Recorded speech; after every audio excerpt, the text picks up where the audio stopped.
Hi everyone, welcome to Bath Tech Code. ఈరోజు వీడియోలో ఏపీలో వాలంటీర్స్కి గుడ్ న్యూస్. మంత్రి కీలక ప్రకటన, జీతాలు పెంపుపైన క్లారిటీ. డీటెయిల్స్ అన్ని చూద్దాం. ఆంధ్రప్రదేశ్లో వాలంటీర్స్ వ్యవస్థ కొనసాగుతుందా లేదా? కూటమి ప్రభుత్వం అధికారంలోకి వచ్చిన తర్వాత ఈ అంశాలపై గందరగోళం కొనసాగుతుంది.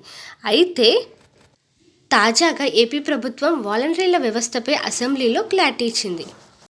రాష్ట్ర వ్యాప్తంగా గ్రామ వార్డు సచివాలయాల పరిధిలో వాలంటీర్ల వేతనాలు పెంచే ప్రతిపాదన ప్రభుత్వం దగ్గర ఉందని క్లారిటీ ఇచ్చారు. వాలంటీర్ల వ్యవస్థ ఉంటుంది అని వీరాంజనేయ స్వామి సమాధానం ఇచ్చారు. ప్రభుత్వం వాలంటీర్ల వ్యవస్థ కొనసాగిస్తామని, వారికి జీతాలు పెంచే ప్రతిపాదన కూడా ఉందని ప్రకటించడం ఆసక్తికరంగా మారింది.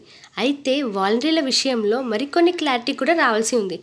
వాలంటీర్ల వ్యవస్థను కొనసాగిస్తే ప్రస్తుతం వాలంటీర్లుగా ఉన్న పరిస్థితి ఏంటి? రాజీనామా చేసిన వాళ్ళ సంగతి ఏంటి? కొత్త వారిని ఈ విధుల్లోకి తీసుకుంటారా అనే ప్రశ్నలు క్లారిటీగా లేదు. అలాగే వాలంటీర్లకు ఎలాంటి విధులు కేటాయిస్తారనేది కూడా తెలియాల్సి ఉంది. ఆగస్టు నుండి వాలంటీర్ వ్యవస్థ అనేది కొనసాగిస్తారు. ఇలాంటి మరెన్నో వీడియోస్ కోసం and also job updates and genuine news కోసం please subscribe to our channel. Like చేయండి అండ్ షేర్ చేయండి.